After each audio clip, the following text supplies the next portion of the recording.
the radio so clear in here.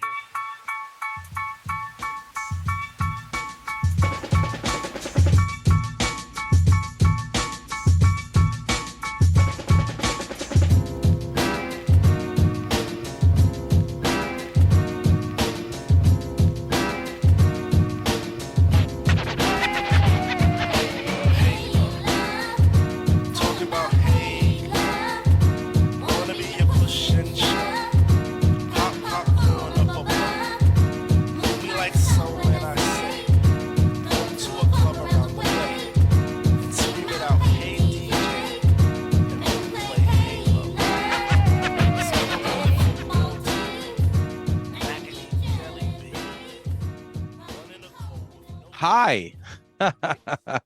Yo, welcome to Red River Podcast, number 152. Wow. Mike, when was the last time you were on? Was it the Antonio one? That's a The one that we long did with time ago. Antonio, Yeah. or the one with Jay? Oh, yeah. Yeah, I mean it's either way it's been a long time. It's been a bit. For sure, definitely one of the most vocal members of the Facebook group, definitely one of the worst constant worst opinions on music for sure. If you like something, be sure that this whack-a-mole will come up and tell you why it's terrible. Absolutely. While praising Horsehead or whatever, no, Flowerhead, whatever you guys were Flowerhead. talking about the other day. By the way, you're welcome in advance. Yeah, they were amazing. You're like the Flowerhead's first person great. I've ever thrown out there that bid on that. Back Because at you. usually, I couldn't, but when you said it, I was like, I can't believe somebody just said Flowerhead, man. I think David Grohl even name drops them in a Foo Fighters song. Is that I right? think one of the lyrics is something about listening to Flowerhead. One of their Amazing. big songs too. I'm not a big Foo Fighter guy. I have to look that up, but yeah, I Grohl love knows. that. That's like when Sam I Am talks about the Doughboys, which I didn't know, and then one day somebody told me that they were a real band. I think it was probably Ron Grimaldi. Was like, "You're such a poser. How do you not know? How do you not know the Doughboys?" I was like, "They say it in the Sam I Am song." I remember when the Doughboys broke up on my lawn or something like that. Cool. So, hey, we're gonna celebrate kind of like the digital catalog of De La Soul today. Um, you know, they were going back and forth forever, and there is something to the accessibility of having their music next to everyone else that we listen to. You couldn't even get it on YouTube. It was just like, unless you had a record player or a CD player or a tape player, I think at this point all of our actual physical media, for me, my shit's stored in my mom's house for the last 20 Mhm. years. Like, I could probably get it, but like I don't even have a CD player. So the celebration of them finally getting to, catching up to the 2020s or wherever the fuck we are, and being able to listen to these fucking amazing albums. They had their newer stuff up there, but they didn't have like their first 5 or 6 albums. Mhm. I think they had Grind Date and above and stuff. So Yes. Yep. so yeah, man. So we wanted to talk about our 10 favorite. It's very hard to first of all, very hard to compile, but also very hard to number. So I didn't even put mine in order because I'm thinking like I don't even really care. These are just like my favorite songs. Yeah. Like a lot of these too, like sometimes I'm like, I know like the top three of anybody, and Yeah. then how the other ones fall in. Like I already knew what my favorite one song was, but the rest of it, interchangeable. I even had a hard time with that, but I'll probably save it for the one that I heard that really kind of blew me away. But Mhm. so Mike, I know that you're a big fan of this band. So do you remember the first time you heard them? I do. I was listening to P Fine Rap This, which was I believe it was a Delphi radio. It's like 90.3 or something like that. And this is when I was like first getting into rap back in the day. And it was like a brand new thing to me. And then all these other dudes were telling me, like, because you could only listen to rap music at that point on either Kiss FM or WBLS on Friday and Saturday from 9 until midnight. And then they were like, no, on Monday nights, 90.7 WRHU, 90.3 Delphi University, and I was like, oh my god! So I was like eating up everything I could, and all of a sudden, plug tuning came on for the first time, and like even for somebody who was brand new to the style at that point, that was already different than everything else I was hearing. It was more musical, there was more flavor, there was some sort of a pop sensibility to it, and I was in on De La Soul the first time I heard plug tuning. Yeah. One of the things that really caught me was like just the musicality of I felt like I was like being pummeled, but in a different way. You had like the Bomb Squad that would use these really abrasive like samples and noises. De La Soul, obviously Prince Paul just found these like loops and samples of things that maybe you heard, maybe you grew up, maybe your parents liked, and mixed them in a way that it was just like, I'll tell you this: when people back then, and they did, because we're all kind of the same age, had a problem with sampling, I thought to myself, like, this is like the coolest thing ever. Like, Yeah. I don't understand. Like, you play a guitar or you play like there's only so many notes I could change. How many chord progressions do we hear that are literally 1,000 songs? Kid Rock did, what did he do? Like he met, Werewolves of London. yeah, Yeah. and like home And sweet Sweet home. Home Al.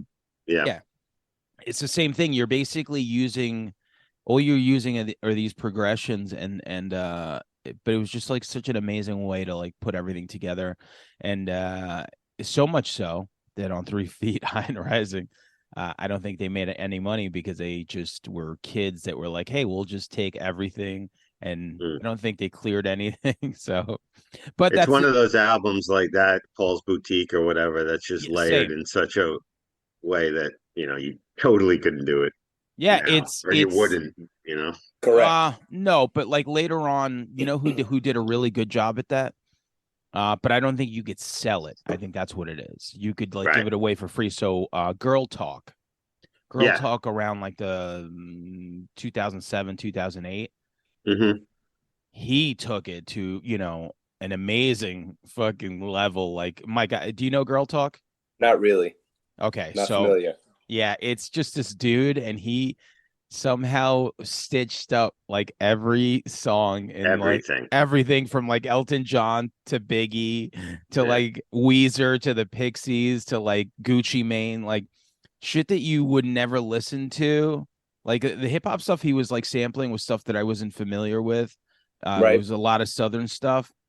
But the way he did and everything had like 5 seconds. It wasn't like a sample. Yeah. It was like just like this constantly changing thing. I'll send you the There link was because also Okay.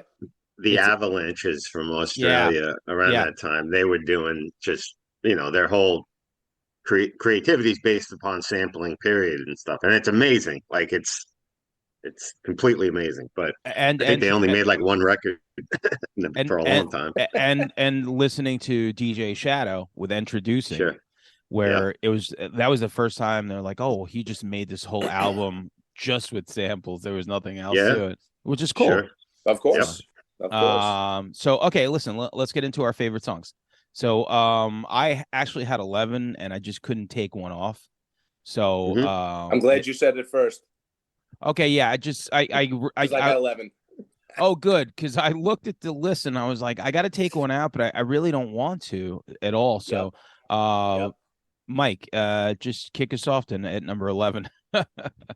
So number 11, I had "Am I Worth You" off the Artificial Intelligence Bionics record. Just that chorus, man. Again, catchy as hell. Like you said earlier, the musicality. Like there's just something that they have about their songs that it's poppy and it's catchy and it's melodic, but it's still hip hop. And I just remember the first time I heard that chorus, I was like, I'm gonna listen to the song 17 times in a row, and I probably did. Yeah, So that was like the one that and my number 10. I couldn't eliminate either one of them. So "Am I Worth You" was number 11. very cool. Langan, give me something. I mean, give me number 11, I guess. Well, I had a couple that didn't make the list, you know what I mean, as far as honorables. I had Once again, Long Island Oh yeah, from Stakes is stakes is High, high. and also I left off Rocket Fuel. Speaking of DJ Shadow, before I love that feature Wow, on it. I forgot about that one. That's a really good one. Yeah, Yeah, that that's a was a good one. bomb track. But I was like, I'm gonna keep it to De La projects or whatever. So I didn't. that's what I left off. I That's cool. didn't. What do you got? That's Give me your 11. so I'm gonna start it off with. So I remember when they announced that they were gonna do the artificial records and they were gonna do three. There's only two, so maybe I feel like these albums didn't really do well, so that's why we never got a third or even Which a is set. insane. Mm. But I think it was just like a place and time, if I remember correctly. Like it just they were definitely like older and they kind of switched up. The sounds that they were doing on this album weren't really the stuff that people remember them for. So that was my disconnect to them, and I was just onto something different. But I always loved Ooh with Redman. Just that beat Mm. is so good. It's just like I put it on again recently just to make sure that I wanted to either keep it or not keep it, and it's great. And Redman makes everything better as well. He's Yeah. just such a great feature. But the beat was modern completely. I feel like it was even like it could have been on Stakes is High, But yeah, ooh is my number 11. So I agree. That could have been on stakes as high. That's a good call. yeah. So Mike, give me your number 10. Your First of theoretical all, number 10. Yeah. yes, correct. First off, good call on the artificial intelligence stuff. Like I feel like they were moving into a future, but hip hop as a whole, because of the popularity, was moving into a whole different type of future, and they were just in a completely different lane. So good call on that. I think that's probably the reason why those records didn't do as well as they should have. But looking back on them, it's some of the best stuff they ever did. But my number 10 is Oodles of O's. Mm. The opening track off De La Soul is Dead. That beat fucking kills me. Yeah. Yeah, that Thumper. so yeah, it killed me to leave that one off, but that beat is great because it's It's so so crazy. I think there's an appreciation to something like that where it's just so disjointed, kind of like dissonance. Like it's when you hear it, you're like, I don't know. It's just different. And I loved it. Good call on that one. And the that constant Yeah,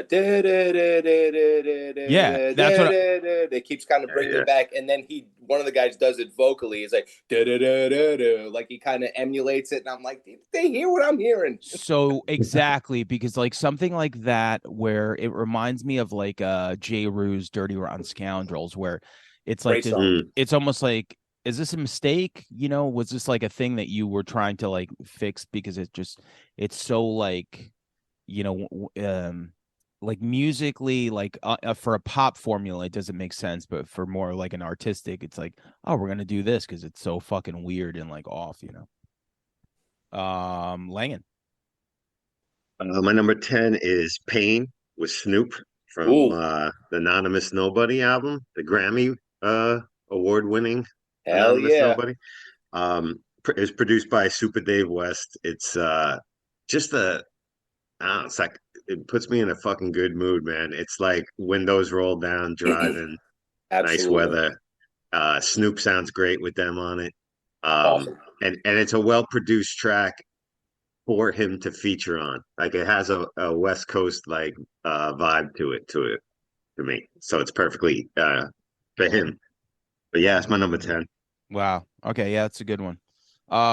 So 10, I went, to the left a little bit just because how could I leave this song off? Fallen, from the Oh, Judgment Night soundtrack. Oh shit. Forgot Teenage, about that. yeah, we were like Nice. just talking about that the other day. on top of like Teenage Fan Club, it's just like you hear it and it just like everything about it, I still, pack my bag because I'm out of here, mom. Like it was so fucking good. Uh, um, I think they used the Free Fallin' from Tom Petty. Hmm. Yes. Man, Yep. when this dropped, that like automatically one of the best, like a lot of great collaborations on it, but this was like pretty much at the top of the list where you're like, holy shit, Teenage Fan Club and De La Soul, and it doesn't suck. Because in theory, it doesn't really sound like a good idea. Like, why would that make sense? Yeah, absolutely. So fallen off the Judgment Night soundtrack is my number 10. So Good call. Let's move on to number 9, Mike. Number 9, number 9 is the only song. Admittedly, Balloon Mind State is not my favorite. That came in kind of a weird, point in time for me, and I felt like, they went from 3 Feet High where they had the hippie thing, then they had De La Soul where they kind of flexed a little bit because everyone was jumping on them about the whole, hippie thing. Then Balloon Mind State, I felt like they were like, we're going to do whatever the fuck we want right now, and it didn't quite click with me immediately. So this is my only song off that record. Not that I don't like it. It's probably my least favorite. And every time I say that to people, that most people are like, that's my favorite. And I'm like, I don't hate it, but it's I Am, I Be. Yeah. Nice. Smooth as hell, man. And 5 minutes, and to not get boring in 5 minutes in hip hop is impressive. Well, a lot of their stuff, because there is they do pay respects or let the track breathe a lot. All the songs are pretty much very long, and I gotta say it's probably my favorite De La Soul album. So it's funny. Yeah, me too. Most people say it. Yeah. Most people say it. I believe it. It might be their least favorite. I think I've heard them say that. Yeah. So that's interesting, but I think it was just like whatever they were going through as a group made it that way. So totally agree. Lang, number 9. My number 9 is I Know from 3 Feet High and Rising.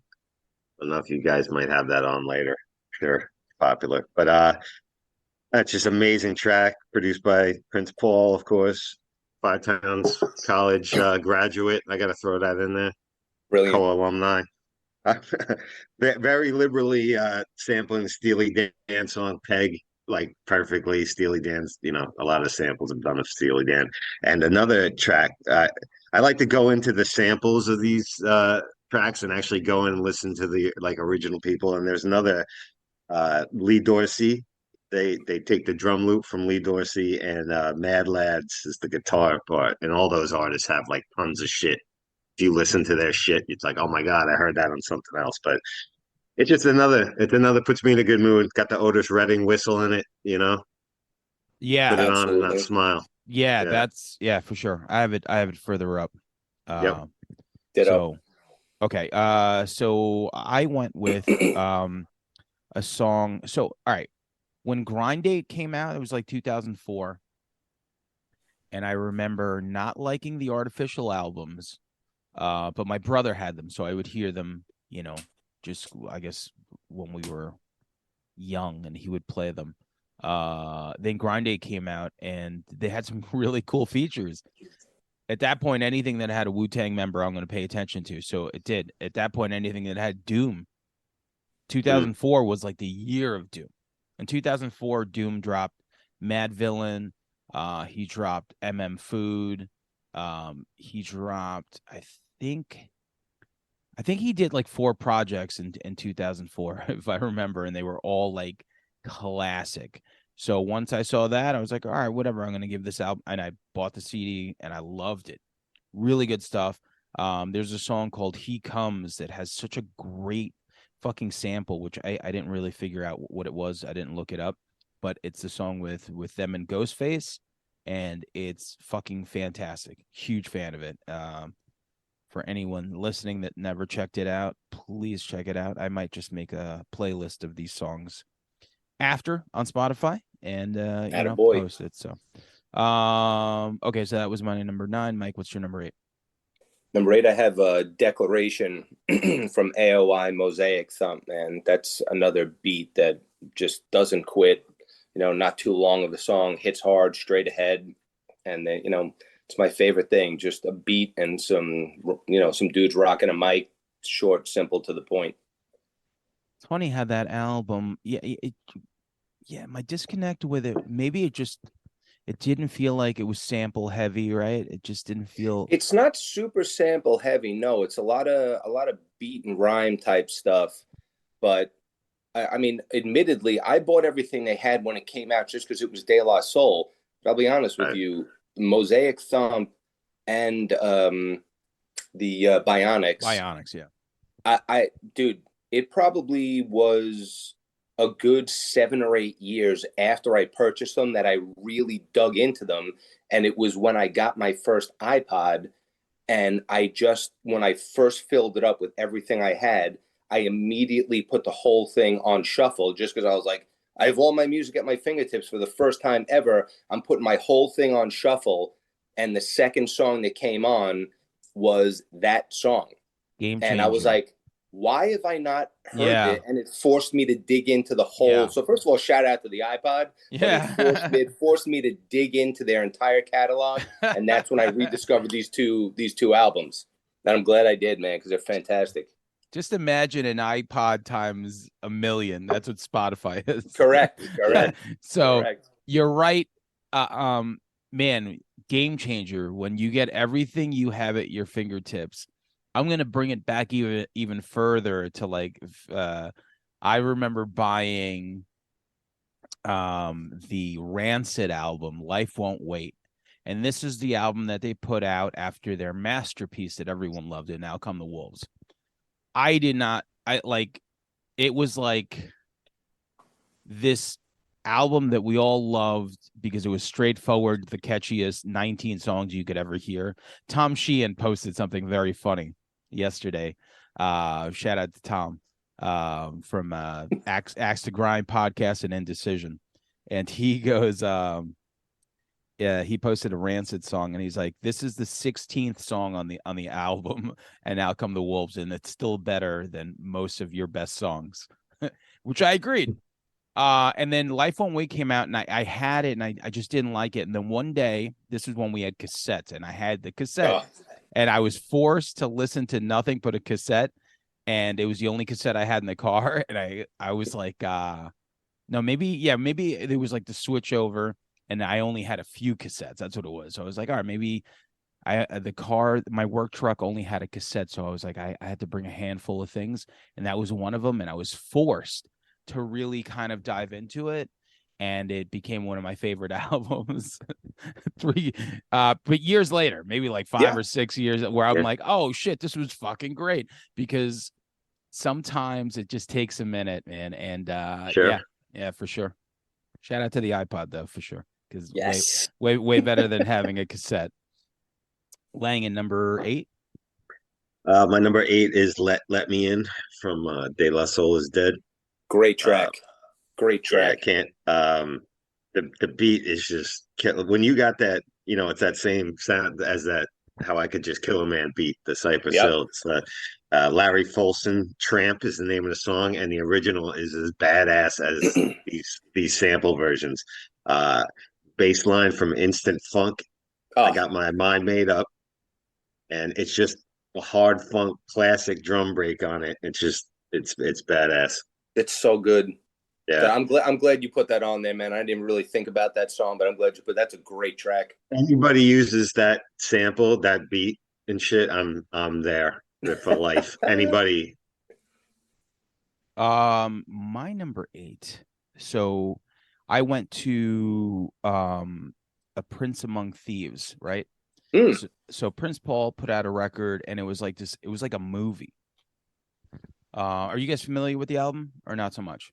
I remember the title, but I couldn't tell you. I haven't listened to it in so long. You would love it. You would really love it. So he wrote a movie, but it was like just an album. So and everyone played their parts.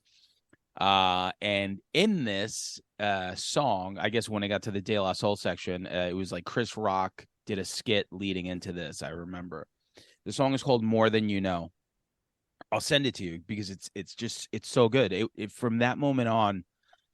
So this came out after 99. Yeah, they probably like right before the artificial stuff. Like I feel like they were gone for a while.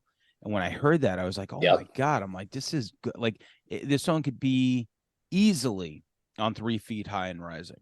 That's like the flavor of the song, the vibe, and very much something that just stuck with me forever. And there's only like a few of us. Like shout out to my friend Amber who love this song as much as I do. But More Than You Know, it's great, really cool. Like the sample you'll hear, it's like a keyboard, and it's just very reminiscent of that. But a Prince Among Thieves, leave it to Prince Paul to make a movie and just to have it on an album. So More Than Hell You yes. Know, my number 8. So number 7, Mike.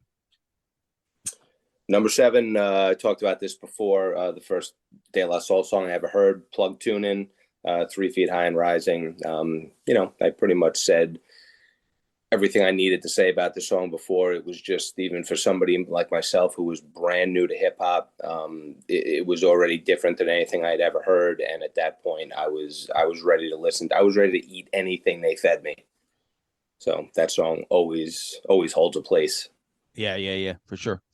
All right, moving right along. These are all good picks, and what's funny too is very different.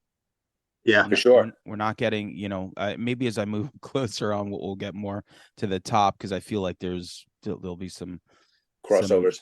Gotta be. Yeah. So Langan number 7. Yeah, and if you guys have this like higher, I can shut up and then you know, join in when you mention it. But I got a magic number. Oh Oh yeah, yeah, dude. yeah. So we'll Uh, I have it higher up on my list. I'll just be quiet. We can move on, Yeah. and So I'll jump in later. It's not on my list at all. So if you want oh, to chat Okay. it up, man, chat it up. okay, yeah. So when it gets to If mine, you got it higher, we'll do it. Yep. When you do it. yeah, because I have it pretty high. Yep. So my number 7, going to back to Grind Date, which is Rock Cocaine Flow with MF Doom. Nice. Beat Doom on it. Just Great feature. I feel like it's as time went on, man, like I said, there was something, Doom really ruled the world for people. I feel like the pop audience that followed De La on those artificial albums and kind of left them after like the mood of the scene changed. Once they came back with Grind Date and the features on there, and I think Doom, I think this song was really pivotal for them to get back into the graces of everyone because the underground movement at that point was so fucking like big with Def Jux, all the Doom stuff, like the nonfiction, like everyone's just they're like, okay, we'll take De La Soul back for sure, and I think it shows on this in particular where it reminds me like when RA was on the Jedi Mind Tricks, Uncommon Valor, and people were like, oh shit, I remember RA, and then from there he like skyrocketed. So I think Rock Cocaine Flow really kicked that door open for them again and that's it. I love it. Doom. Shout out to him. R.I.P. Oh hell yeah. So Mike number 6. First of all, I like that you're going outside the box. You went to Judgment Night, and Grind Date because I stayed away from those. Like there's a couple of songs off Plug 1 and 2's First Serve that I love. Yeah, but I stayed away from that because I was like, if I do that, my list is going to be 18 songs. Yeah. I'm not going to be able to, kind of shuffle it down. So I stayed away from the fringe stuff, but I'm glad you didn't because it's allowing us to talk about the full catalog. Yeah, so sure. Good job on you. First Serve, interesting as well. Hell yes. I don't have anything from it, but I remember being at the Velvet Lounge and Mike O'Gara started playing something and I was like, yo, what the fuck is this? Yep. He's like, oh, it's like De La Soul and I was like, De La Soul? Because like we were like years removed. Like so Grind Date went into First Serve, but it wasn't even like a De La Soul release. They were just featured on this album. Yep. It was DJ Khaled, which I don't even remember that. And he would just play it at night, like when he was like cleaning up, and we would stay there till like 3 or 4 in the morning. So that's like he I just couldn't believe it.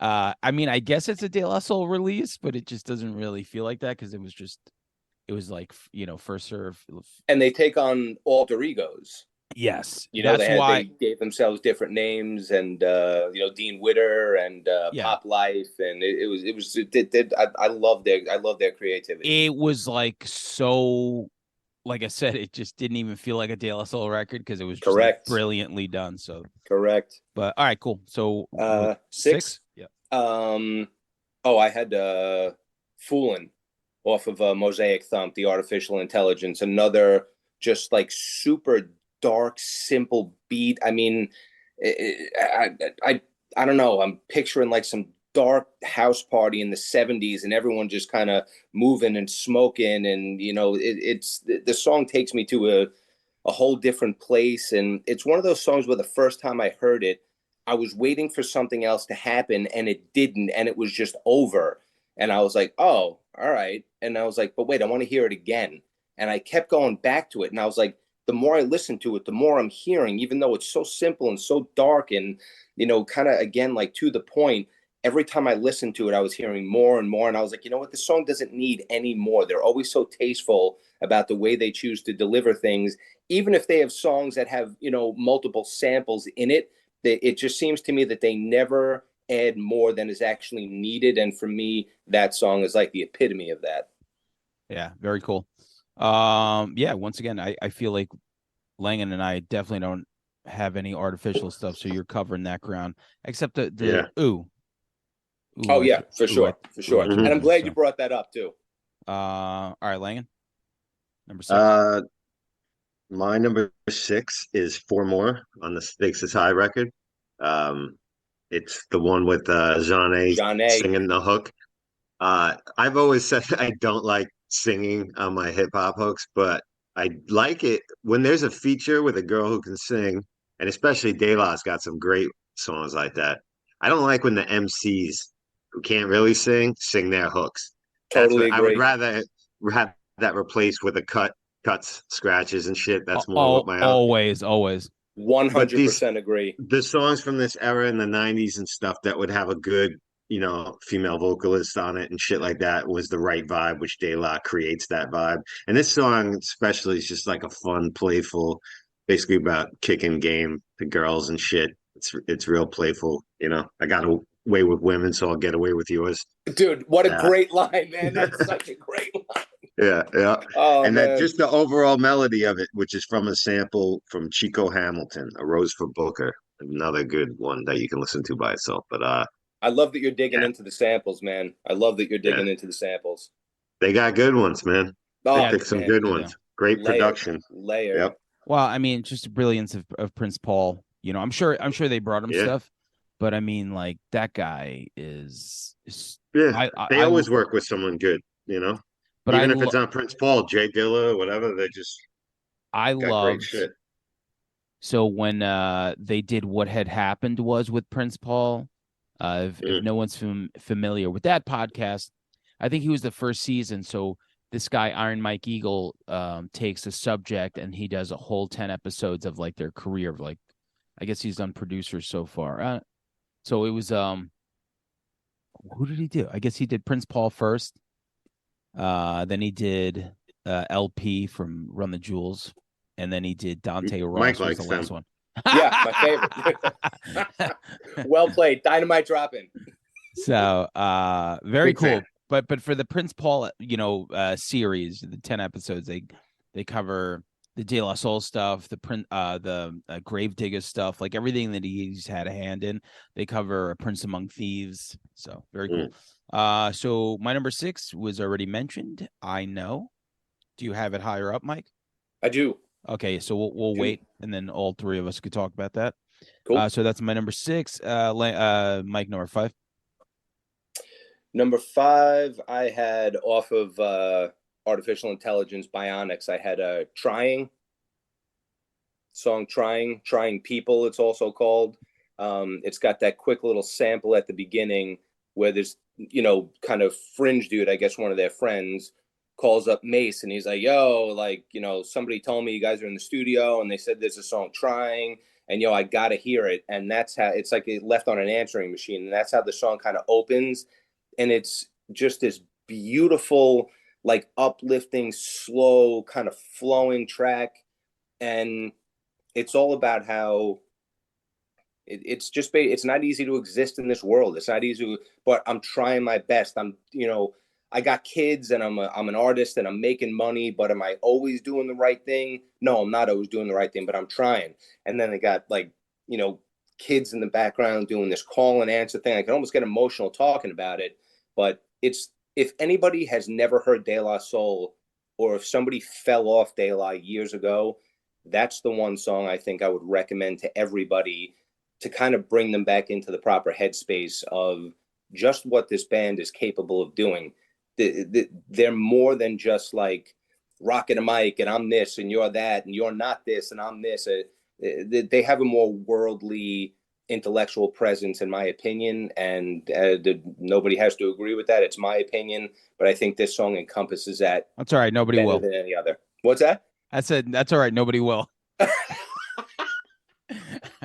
on an island, man. I'm on an island, but I'm making it my own. Yeah.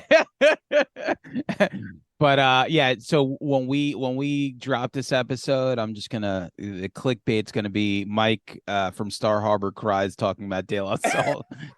I'm gonna I'm gonna pull that clip. But it's funny that you talk about trying, even though not everyone succeeds and no one's perfect. But the kids today, they'll cancel you for not being perfect. So Yep. Kids today. yeah, kids today. Get off my lawn. There's one lyric in the song where he says, "Hip hop's not your home, and if it is, you're fucking up the crib, son." And it's almost like, nobody owns this. This is everyone's angle on this style, and if you're not respecting it, and if you're not, treating it with the care you should, you're fucking it up for everybody. And that, like, it's like, Langan brought up before with the whole I got away with women. So the way they turn phrases blows my mind, dude. One of my favorite things about them. Well, he's talking to Run the Jewels, in case you guys are trying to read in between the lines. So stop fucking up this home. But all right, cool. So what are we up to? Number 5, Langan? Number 5, yeah. I got Stakes is High, title track. You guys have that later? Or? Oh, yeah. No. You have it later, You Mike? have it later? I do. Okay, so we'll get there. I'll wait on that. So my number 5, I have Jennifer Taught Me. Anyone? So good. Okay, so yeah, this was one of the first. Man, I'm trying to remember. So obviously, Me, Myself, and I was something that I would watch on MTV, and it was cool. It was just something that you watched, and this was before I really started buying albums and stuff.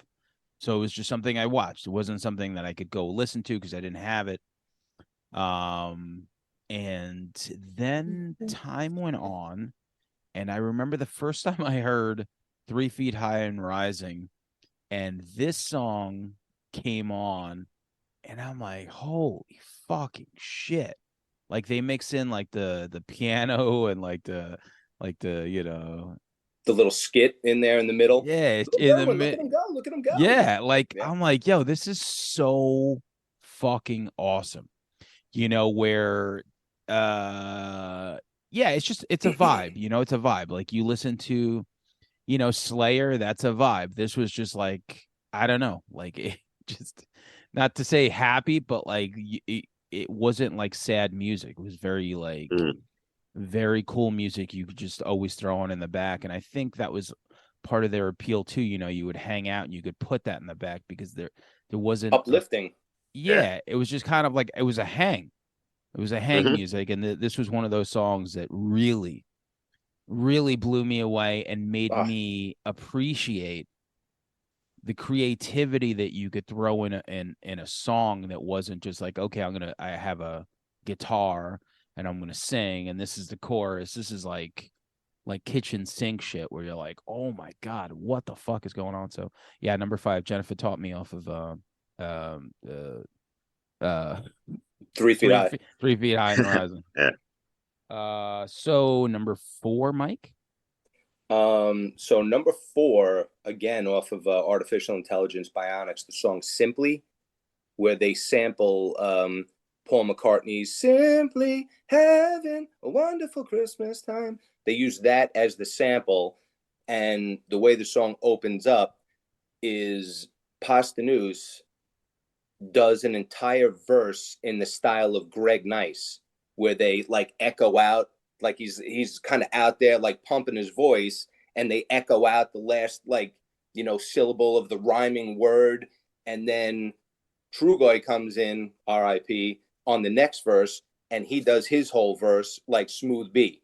So they totally take Nice and Smooth, and they make that the first half of the song. So it's not only the sample of the Paul McCartney song, but also the fact that they totally shout out to kind of Nice and Smooth in the moment. I was like, it's like that's fucking cool as shit, man. So definitely one of my favorites. Yeah. So you must like Run the Jewels, ooh la la, wee wee. With that logic, you should bump that shit, Yo, son. yo. By the way, Ooh, I don't. They gave him some shine. They gave him the hook. Yo, they gave him the fucking hook, and it's funny at the same time. At the same time, RA put out Golden Oldies with Slug from Atmosphere, and they both paid homage to that song because he was just like, even I just saw him live with Onyx, and they still go, "Lemonade was a popular drink," and everyone goes, "And it still is," and Love it's it, love it. Very cool. And by the way, I don't really hate Run the Jewels that much. I just think it's funny that we go back and forth with that shit. I do enjoy it. I do enjoy it too. It's like when I get tagged in The Witch by Mike. Yeah. Where like people like, do you hate The Witch? I'm like, I don't really think about it, but whenever you bring it up, I'm like, yeah, I saw it opening weekend. Yeah. Me and my friend Chris Longito, shout out to him, been on the show a few times. And it was like, I'm like, by the end of the movie, I'm like, what is this? This movie was terrible. It was just so goddamn like, it was just so. I'm the asshole who likes to like set the carpet on fire in the corner of the room and then leave the room. Yeah, he tagged me yesterday with I respect that. He tagged me with Tim from Ensign. And I'm just like, I like Ensign, but goddamn, like you're shitty. Like he's got me and Tim. Do you know Tim? I don't. I know Ensign. I didn't even know he was in Ensign. Yeah. He's an Ensign guy. I think he might have been the singer. I don't even remember. Okay, nice. But yeah, like so me and him always have like conflicting like opinions. He does like but it depends, because like I can watch slow. It's not about not watching slow movies because I hate when people are like, oh my God, this is like so boring. Like I could sit there and watch Speak No Evil, which was fucking like holy shit. I could watch Under the Silver Lake, which is like just nonsense. But it's just sometimes you watch a movie like this movie, and I'm like, what is this? Fucking garbage. Fucking The terrible. Witch, Skinamarink. Oh yeah. Whatever. What was that? Ines Men or whatever the hell that what came out this year? ENYS Men. Have you seen that? No. Oh, Men. No, not that. It's ENYS Men. It's coming out this year. It's labeled as a horror movie. I'm gonna do y'all a favor and fucking. Well, if you like The Witch, Mike, fucking check it out, I guess. But man, there's nothing happens in this movie. But there's another one like Ghost Story or Ghost that A24 did. Oh, where is that you the watch one the girl eat Affleck? like a pie for like a half hour? Yeah, that Casey Affleck. Yeah, that's the one. Holy fuck. That's the one. So I'll drop in real quick and say I love that movie just for what it was. I don't ever need to see it again. Oh my God. God bless you. I just thought it was a cool take. I just thought it was a cool take on what it is like to be a ghost. Yeah. I don't ever want to watch it again. You watch the girl eat a pie for like 20 minutes. It was like. So my friend who we just mentioned, like they covered that movie, Chris and his and Tim, who we did the Tribe Called Quest episode with. I never saw the movie, but I remember them bringing up that scene where they're like, we fucking watch this girl eat a fucking pie for fucking 20 minutes. It's amazing. And the movie's 90 minutes. Oh my God. Yep. So but we're getting off track here. Where are we at here? But I digress. Yes. We said it all. Yeah. Where are we at? Number 4? Number 4, I think? Yeah. Mike, what's yours? No, I had Simply as number 4. Oh, okay. So then we're up to me. I got a roller skating jam named Saturdays. Yeah. Another you guys song got I that hated later? to leave off. I don't. No. I hate it. I left it off, but I'm glad you put it on because I hated to leave it off. Yeah, another one that's a vibe, man. It's got that throwback. I can't say I spent time at roller skating rinks as a kid. That wasn't my thing or something, but I get the vibe they're putting out. It's got the disco and funk kind of feel to it. It's got the talking intro with Russell Simmons. I think Charlie Brown, the leader of the new school's got a little spoken word on it, and of course, Tip's got a great feature Oh, on it. And it's just a fun nostalgia party jam kind of shit. I like that it's in like an upbeat tempo. Um, yeah, it's a banger. but then they Banger. drop it into that little break where they're like a sprinkler, Like, Mr. Sprinkler with the piano yeah, break, and then the song that takes a totally different turn. that sample too is it's of a group Young Holt Unlimited and them covering Light My Fire. That melody line behind that part is the Doors Light My Fire, but like Get one of out. those 70s, 60s covers of it. I love But this. Love yeah, that. it's Love great that. shit. My number four is, unlike Mike's favorite, obviously artificial intelligence. I go with Balloon Mind State and Patty Duke. I remember when I first heard Patty Duke, like we were hanging out at my boy Steve Cameron's, and he was just playing the cassette, and I think I feel like Balloon Mind State was the first time. So I was like 16, 15, 16, and like it was like I felt like it was like my music because De La Soul is Dead. I was like 13. I was still in Nirvana. You know, 3 Feet High and Rising. I was like 10 probably. So Balloon Mindset was the first thing that I think we were skateboarding. We were listening to stuff. It was something that we actively went to go listen to, and Patty Duke in particular was great.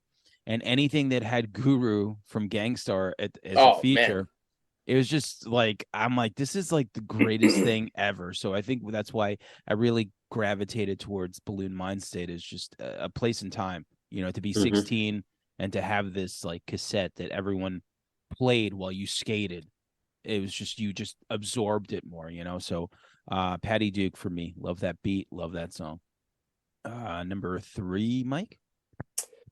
Number three, I had four more. The Jeanne feature that Langan was talking about before, and I think we, said everything that needed to be said about it. But I completely agree with the idea that bringing in somebody who can actually sing to put a hook into a hip hop song is much more effective. Which is why I chose "Am I Worth You?" They did the same thing there, and again, Stakes is High was a record that I didn't necessarily get into right away, although it wasn't years later. It was probably a couple months later. But the first time I listened to it through, that song was Jeanne. I was like, all right, this song's bringing me into this album. Mm. Yeah, it took a minute for me. I didn't include anything on the album. Um, but I probably would have done the business maybe. Also great. I I feel like that was like the first departure. It was the first thing they did without Prince Paul, and to me, it was like a clear and present like just disconnect from Balloon Mind State to Stakes is High. It was just like, but that's what it was like the world kind of stopped sampling as much. They started Hmm. using more of like those like simple beats kind of. Yep. They kind of felt Yep. like very simple, like a light keyboard tap here and there, and the fucking heavy on the snare, that light click. But yeah, it took a minute for me to go back to Stakes is High. Obviously now I love it, so I'm glad to have complete access to it again. But all right, Hell so Langan, yes. number three. Right, as My always. number three, I I feel the same way about Ballooning Mind State as you do. Like it's probably my favorite album just when it came out and how much hip hop I was listening to at the time and seeing the videos on Rap City and Yo MTV Raps a lot and shit and just driving it home. But I got Ego Trip and Oh, uh sure. which was Sure. played a lot. I don't know, do you guys have that later on or No, I anybody? I no. I don't, but it's a good one and a good Great one. sequel to Ego Tripping.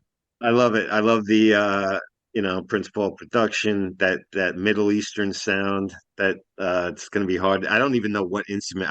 I looked up the samples from a song called Harlem Hindu by Al Hurt, and it's it's quite liberally sampled, and that sound is from that record as well as a lot of it. But I don't even know what that instrument is, but I love the flavor that it puts on there. I love the Jericho Turnpike Bandit line too. The Dude, I any shout outs to fucking anything on Long I Island were love their Long always made Island us shouts. excited. Yeah. I love their Long Island shouts, For You man. can't sure. help it, you know. No, which is, Anytime somebody said something about Long Island Tribe, if Fife Dog mentions Massapequa one's on, it's like, yeah, you but know. that's what like the beauty of RA. Like when RA was talking about the Smith Haven Mall, Yeah, or yeah, like he's talking about like Port Jeff, Stony Brook kids, Yo, you're like, yup, stuff. yup, yup. So you're like, yeah. oh my God. It meant something, you Yeah, know. it did for sure. Awesome. So and also that was a sequel to the Ultramagnetics Mhm. ego trip, which sounds nothing alike, but I think No, it was cool that they did part two. 'Cause yeah, back Sure. then, it's so back different too. The yelling on the intro isn't something yeah, you'd hear in hip hop very often. no, no. So my number three is, man, probably I'm not a big hook guy. Like I'm with Langan. I need to hear my cuts. I don't want to hear anyone doing whatever, but ring, ring, ring. Ring, Yeah, ring, ring, man. Oh Like yeah. that's like do you have that on your list? No, no, Okay. but a classic. Yeah, it just I remember putting that on like your going away message. It just that's what it was. Like back before, I mean now no one gives a shit, but I remember when we first had cell phones, I would think of, like, okay, well, what am I gonna put on my away message, on the phone when you get, and my dad, he hated them. Yo, he hated them. My mom hated them. I just like I'm trying to remember what my dad said to me. He's like, yo, he's like, you gotta like just be a fucking normal fucking human being. Like I just am. leave your fucking voice, like they just didn't understand. They're like uh, just fucking, but everyone would do, hey, how you doing? Sorry you can't get through. Why don't you yo, kill it. sure. So that's my number three off of De La Soul is Dead, which is such a great album cover too, Yes, Absolutely. in response to them kind of getting some backlash, where it's like people were like, hey man, these fucking peace loving hippies, whatever, and they were probably yeah. like, huh? So yeah, What they love. did with that shit Absolutely. though, they showed me like at a young age too, like growing up and there was Run DMC and BC and there was a certain sound of hip hop that whatever, and then all of a sudden this is like alternative music. Like this is how we can this genre isn't just this. It's not it can be this, it can be something else. This is here to stay. It's got room to expand, you know what I mean? Well, 100%. Well said. they were, yeah, I don't know, yeah, they were just the appeal. You listen to it, and I mean, listen, who didn't love listening to Night of the Bass Heads, or like whatever Oh, PE was putting hell out, yeah. or like Hmm. Ice Cube shit, but obviously there was like a disconnect with that world because we weren't from that world. De Right. La Soul were just doing these songs where just, Good point. they have Long Island centric shout outs and stuff where you connect Hmm. with it. And then stuff like this where it just, yeah, maybe the musicality, for people that later on would play in bands and stuff like that. We were just, I don't know, just a different appreciation. And they I, claimed the Long Island hard. They didn't like run off and like move like come from Long Island and move to Brooklyn and all of a sudden playing Try to Brooklyn. rep the city. I've seen yeah, that happen. Come on, come on. You came here first. You were here first. yeah. Fucking run away from it. Great point. Great point. But yeah, and there were certain groups growing up that if you were at a house party or hanging out somewhere, Tribe was always acceptable. De La Soul was Hmm. acceptable. Beastie Boys, like those are things you put on, and everyone's like, "All right, fine, all right." Yep. I mean, One hundo. later on there was Biohazard and Life of Agony, where people kind of like snuck in there in like '93, where you're like hanging out in a park and you're like, "All right, River Runs Red is all right for right now," but everyone would like once like Beastie Boys or like De La or Tribe were put on, you're like, okay, we'll hang to this. This is cool. Sure. Yep. So number two, Mike. So to echo what both you guys said earlier, I knew the whole time what my top two were going to be. It was just a matter of putting them in order because, in essence, they are the only two where the order kind of mattered for me, and this was hard, man. Number two for me is probably the most socially conscious, socially intelligent rap song I've ever heard. Just my opinion is the song "Stakes is High" off "Stakes is High." And I know Lang and you had that earlier, so thank you for Yeah. saving the conversation for now. But I mean, I could dissect every lyric in that song and sit here and talk about it for 45 minutes. I mean, just brilliant. And the sample at the beginning and the way it comes in and that da with the horns and it, like Jay Dilla. the second it comes in, I get chills. Yep. Jay Yep. Dilla on the track with that shit. But yeah, it's great. It's and calling out the state of the industry. De La always did that in a way that I liked and stuff. Like KRS-One always got that title and shit, but I find KRS-One obnoxious as fuck, man. I don't know. The way he talks, he gets really preachy, like he's fucking a know-all. Like, don't get me wrong, I fuck with BDP. I listen to a lot of KRS tracks, but like the way Daylock breaks down the industry and the problems with it and hip hop and whatever, it's more music to my ears. I agree. I couldn't agree with that anymore. And I love KRS. I love BDP. And you Yeah. know that's one thing. And Sam said something before. He was like, the first time I heard 3 Feet High and Rising, and that's the way Stakes is High starts. It opens up with those different voices being mashed together with people going. The first time I heard Criminal Minded, and I think Yeah, yeah. Criminal Minded was a landmark album for definitely for me, but for a lot of people. And then Stakes is High ends with the dude going, the first time I heard 3 Feet High and Rising, and they're trying to say, like, hey, we Mm. tried to, kind of usher in a new generation, a new way of speak, a new way of thought. And even though it may have been a little putting themselves on a pedestal, I love them so much. And I agreed with what they said. I agree with what they did. I'm like, you know what? It's a subtle thing at the very end of the record. Most people might not even catch it, but good for you. I did it. Nice. All right. Absolutely. What do we got, Langdon? My number two is Much More featuring Yummy. Um, that's I'm you guys don't have that, right? I'm sure. Nope, nope, nope. It wasn't one of their bigger cuts, but like I love another Jay Dilla beat. I got the intro by Premier, another one calling out, fake MCs and shit like that. But it's got one of those weird kind of breaks. Almost the same reason I love Jay-Z's Show Me What You Got. It's got like a real chopped up kind of, it's still a four, but the break beat on it's just amazing. And it really went on my radar uh when they performed it on the Chappelle show. Chappelle had some great, live Yeah. music ones. This one on the tour bus when he's got the Hulk hand and shit, and he's going through. That's when I was like, oh shit, this song is really amazing, and I went and listened to it some more. I love the pause line. I don't cuff mics, I rough mics up. It's one of my favorite pause lines. But from seeing it on Chappelle's show, this and the Beastie Boys performance on the Chappelle show, which is amazing, also on YouTube if you haven't seen it. But yeah, this is mine from the Grind Date too. By the way. Yeah, man, I love that album. So my number two is already mentioned, but like Mike said, there were, these were my top three were really kind of set in Mhm. stone in my head. Same. But number two is I Am IB from Balloon Mind State. Oh man, you should have. I'm sorry, I didn't realize you had that earlier. My bad. It's fine. Um, Lyrically, like it's fucking heavy. It's Mind blowing. pretty fucking heavy. Back then we loved, I know Langan too, we loved the jazz influence on stuff. So Hell everything from yes. like Gangstar to like that Digable Planets album, um, everything that was just, it just seemed like a really cool marriage. And that was always the sound that I gravitate towards, so later on, like a lot of the stuff doesn't have that. So I don't love it as much. So that's why my top is obviously first three heavy. But I Am My B is just, it's a pretty, like lyrically, it's like very honest, very true to whatever they're speaking of.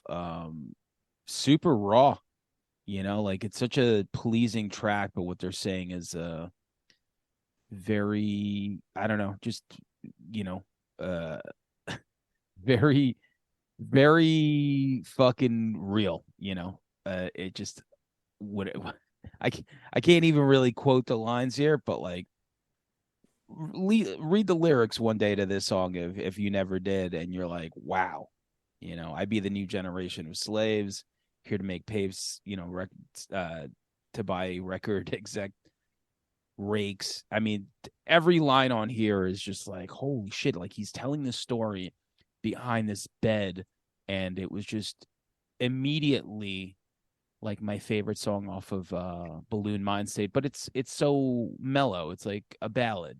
So you'll never Mhm. just like put it on. You'll never put it on in the background like we were talking about like party music. This is more of like, you know, Right. this is more of like I picture like riding a train with headphones on and just Yeah. staring out the window type shit. And So focusing.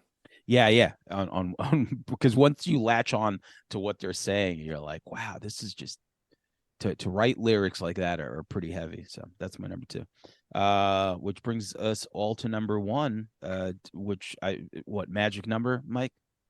No. Oh, okay. I thought that's what we were waiting. First of all, it hurt to leave that song off. And funny enough, the other day I was with my daughter and we were kind of flipping through Disney Plus looking for something, and I happened to see they now have all of these Schoolhouse Rocks in their entirety, like available on Disney Plus.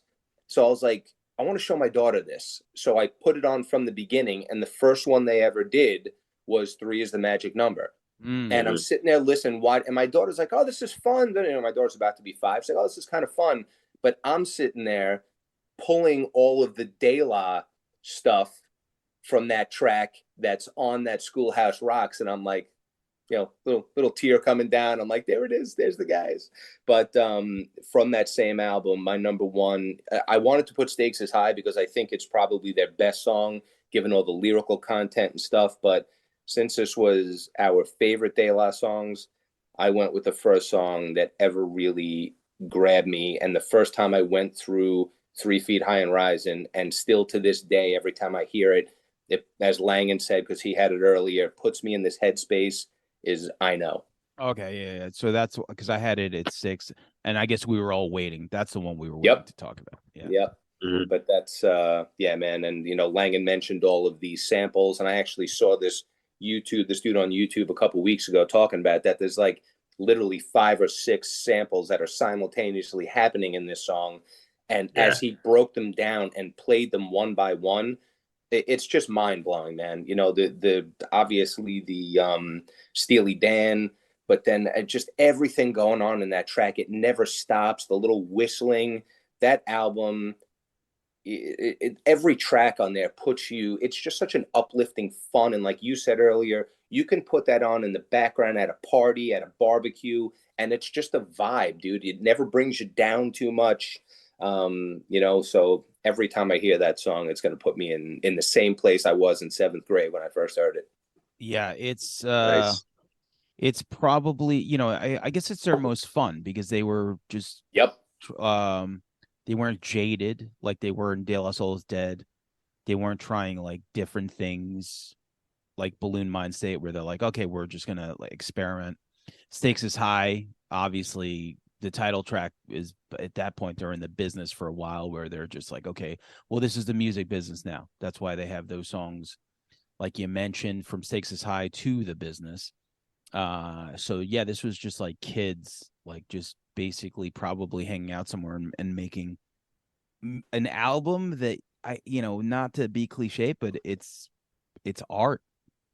It's an art piece. Like it really is an art piece. Like you put that on and it's the most accessible for sure because like there's no like low point in it. So but Langan, you're number one. My number one is Break of Dawn from Oh Balloon wow. Oh Mind yeah, State. yeah.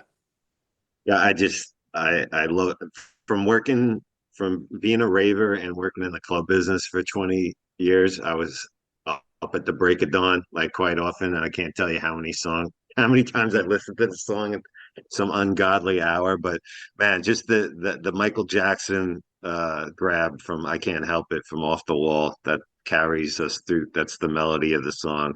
Um, it's the Long Island shout outs in it. Uh, the third verse on it by Paz is one of my favorites by him. When he starts with "I'll be the fab, I'll be the fabulous," when he throws that really fast delivery and shit. I'm not gonna. Nobody wants to hear me try to attempt to do Yeah. that vocal. I do. They'll get way too white in here. But yeah, Break of Dawn. That's my shit. That's number one. I knew that was my number one. Then I filled out the rest of this. Oh, very cool. Yeah, I mean, good, because it's funny, the attachment we have to that album where I feel like, if I remember correctly, Prince Paul said that was like their least favorite on that podcast. That's where I heard that, where they're like, but I think it was just obviously them growing apart and not wanting to do stuff with him or whatever. So, but my number one is Magic Number Man. Like, when I first heard that, I was like, what the fuck? I'm like, this is like, so I wanted to get IMIB out of the way because it's like the mature take on things and like an honest, internally honest song, whatever they were saying. But Magic Number is just like fun. Like, you put that on, it's just like, okay, this is just like, Oh yeah. Great opening track too. Yeah, it's a mission. It's a mission statement song. It's as close to being like how like some bands like Iron Maiden had a song called Iron Maiden, or Motorhead has a song about the band or whatever. This is as close as De La has. It opens it up, the 3-piece. You know what I mean? It's just a perfect encompassment of what they are to represent, what they're about to give you. You know what I'm saying? Love it. Very cool. So well said. We said it all. Our favorite De La Soul songs. Go stream some of that album. And maybe we'll throw together. I'll probably just put like a playlist out and just be like, hey, these are the songs that I picked in no particular Shout order. out to my college friend Allie too, who helped get De La on a streaming platform and couldn't come on the show. I guess it wasn't clear she'd be talking about it, but a friend of mine worked hard on getting them digitized and contractually. So Allie Schluter of Northport, we salute you. Thank her personally for me. We speak your name.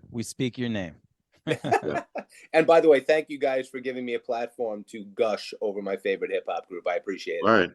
You come back for top 10 Run the Jewels, man. Top 10 RTJ coming up. Not only his favorite hip hop group, but his only favorite hip hop group. That's right. I don't know anybody else. All right, cool. All right, guys. Always good to talk to you guys, man. What's up, world? Gonna give you a little love right here. My man DJ Honda blessed us with the joint. Word up. De La up in here. Ha. We're gonna spread a little love to some folks who up in my head right now. Alright?